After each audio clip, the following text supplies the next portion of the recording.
يا أيها الذين آمنوا أطيعوا الله وأطيعوا الرسول ولا تبطلوا أعمالكم.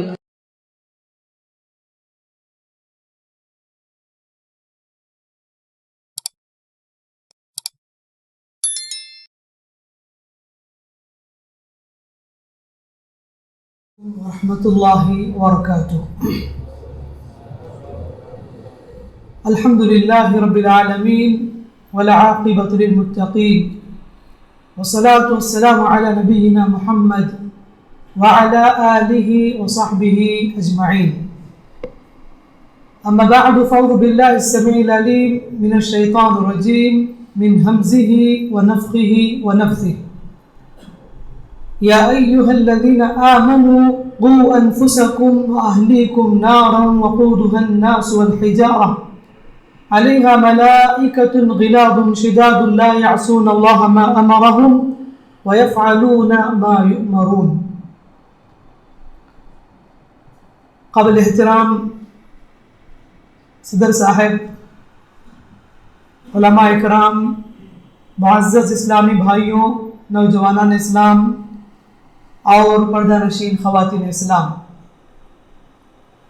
اللہ رب العالمین کا فضل و احسان ہے، اس کا کرم ہے کہ ہم سب یہاں پر ایک خاص مقصد کی خاطر جمع ہوئے ہیں۔ اللہ سے دعا ہے کہ اللہ تعالی ہمارے اس جمع ہونے کو قبول فرمائے۔ یہاں پر کہی باتوں پر، سنی باتوں پر اللہ مجھے بھی اور آپ کو بھی عمل کی توفیق عطا فرمائے۔ تمام تعریفیں، حمد و ثنا، بزرگی، کبریائی، بڑائی، عظمت، عزت و جلال، شان و شوکت اس اللہ رب العالمین کے لیے لائق و زیبا ہیں، جو اللہ کے ہمارا خالق ہے، مالک ہے، مدبر ہے، رزاق ہے، وہاب ہے، قہار ہے، فتاح ہے، علیم ہے۔ سارے اختیارات اسی کے ہاتھ میں ہیں، وہ کسی کا محتاج نہیں ہے، ہم سب اس کے محتاج ہیں۔ وہی سب کچھ اختیارات رکھتا ہے، غیب کا بھی وہی جاننے والا ہے، حاضر کا بھی وہی جاننے والا ہے۔ درود و سلامتی ہو آپ کے ہمارے پیغمبر اسلام، رحمت للعالمین، سید للمرسلین، خاتم النبیین، محمد مصطفیٰ مجتبی صلی اللہ علیہ وسلم پر، جنہوں نے ہمیں خیر کی طرف رہنمائی فرمائی۔ معزز اسلامی بھائیوں اور پردہ نشین خواتین اسلام، جس عنوان پر مجھے آپ کے سامنے گفتگو کرنی ہے وہ ہے کہ بچوں کی تربیت میں عورتوں کا کردار۔ سب سے پہلی چیز یاد رکھیں کہ اللہ تعالیٰ نے ہم پر بے شمار انعامات کیے، احسانات کیے۔ اللہ تعالیٰ نے ہمیں صحت و تندرستی دی، دولت عطا کی، والدین ایک نعمت، تجارت ایک نعمت، عزت ایک نعمت، ہر قسم کی نعمت سے اللہ نے ہمیں نوازا۔ وَإِن تَعُدُّوا نِعْمَةَ اللَّهِ لَا تُحْصُوهَا، اللہ نے کہا کہ اگر تم اللہ تعالیٰ کی نعمت کو گننا چاہو گن نہیں سکتے۔ بچپن سے لے کر اب تک سوچ کر دیکھو، میں اور آپ، اللہ نے کتنی انعامات سے ہمیں نوازا۔ تو اللہ تعالیٰ یہ ہمیں بار بار پوچھتا ہے کہ تم اللہ تعالیٰ کی کون کون سی نعمت جھٹلاؤ گے؟ فَبِأَيِّ آلَاءِ رَبِّكُمَا تُكَذِّبَانِ۔ ان نعمتوں میں سے ایک اہم نعمت اولاد کی بھی ایک نعمت ہے۔ اولاد اللہ کی بہت بڑی نعمت ہے۔ اولاد کی قدر ان لوگوں سے پوچھو جو بے اولاد ہیں۔ اولاد کی اہمیت ان لوگوں سے پوچھو جن کے بچے نہیں ہیں۔ اور یہ ہرگز یہ نہ سوچیں کہ ہمیں ایسی اولاد مل جائے گی۔ اللہ تعالیٰ کی توفیق سے، اللہ کی مرضی سے اولاد نصیب ہوتی ہے۔ للہ ملک السماوات والارض، اللہ نے کہا اللہ ہی کے لیے آسمان و زمین کی بادشاہت۔ یخلق ما یشاء، وہ جو چاہے پیدا کرتا ہے۔ یہب لمن یشاء اناثا، جسے چاہے بیٹی دیتا ہے۔ ویہب لمن یشاء الذکر، جسے چاہے بیٹے دیتا ہے۔ اور یزوجہم ذکرانا و اناثا، یا اللہ تعالیٰ کسی کو بیٹا اور بیٹی دونوں دے دیتا ہے۔ وَيَجْعَلُ مَن يَشَاءُ عَقِيمًا، یا اللہ تعالیٰ کسی کو بانجھ کر دیتا ہے۔